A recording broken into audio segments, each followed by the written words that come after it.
Une délégation de pasteurs américains membres du Conseil de la foi de la Maison-Blanche, conduite par son vice-président Travis Johnson, est arrivée à Kinshasa depuis jeudi 10 juillet 2025 pour l'organisation d'une méga prière pour la paix.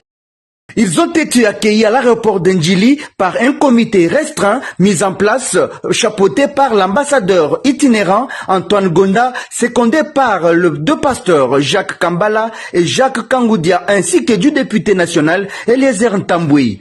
Les jours suivants, soit hier vendredi matin, les membres des deux délégations ont au cours d'un déjeuner avec les ambassadeurs échangé sur les canevas du travail avant de se retrouver dans une salle avec quelques pasteurs congolais pour réfléchir sur l'organisation de cette journée.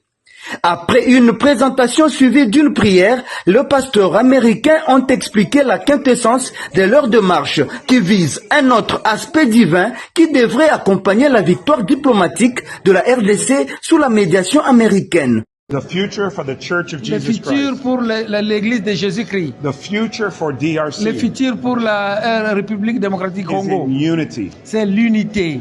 The Bible says, "For there I have commanded a blessing." La Bible dit, c'est là où j'ai commandé la bénédiction. Je veux voir la bénédiction de Dieu sur mon Église. And I want God's blessing on the DRC Je veux voir and la the USA. bénédiction de Dieu sur le DRC et sur les USA. This is my prayer.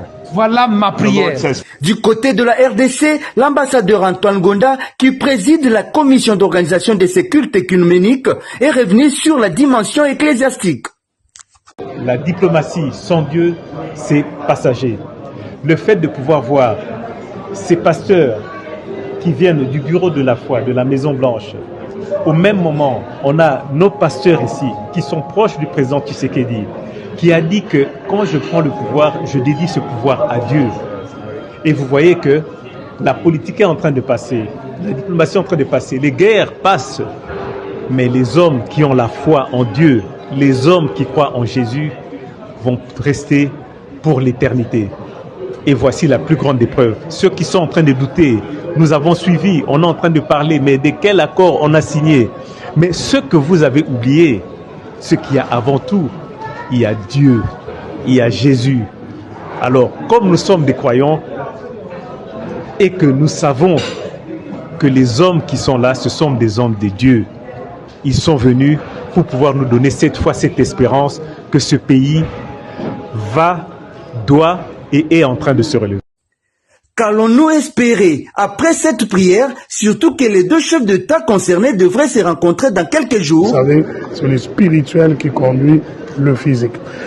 Alors que le chef de l'État se prépare pour aller aux États-Unis pour la signature finale de cet accord-là, le président Trump a permis à ce que son équipe spirituelle autour de lui vienne sceller cette alliance spirituelle avec la RDC. La série s'est poursuivie ce samedi 12 juillet. 3 ministres du gouvernement souminois, celles du genre, famille et enfants, des affaires sociales et des droits humains, ont présenté devant les conseillers de Trump les tableaux sombres des violences de tout genre subies par les populations de l'Est. Des moments de tristesse qui ont ému toute l'assistance, des témoignages touchants des victimes, tout sanctionnés par une prière faite par le pasteur proche des deux présidents.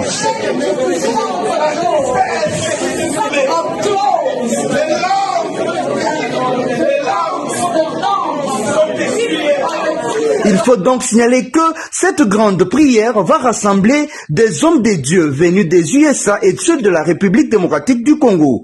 Au programme, louanges, prières, exhortations, déclarations prophétiques, ainsi que message de l'unité. C'est aussi l'occasion déplorer la protection divine sur Donald Trump, président américain, et Félix Tshisekedi, président RD congolais. Le président Tshisekedi, c'est un homme spécial que Dieu a envoyé pour cette nation.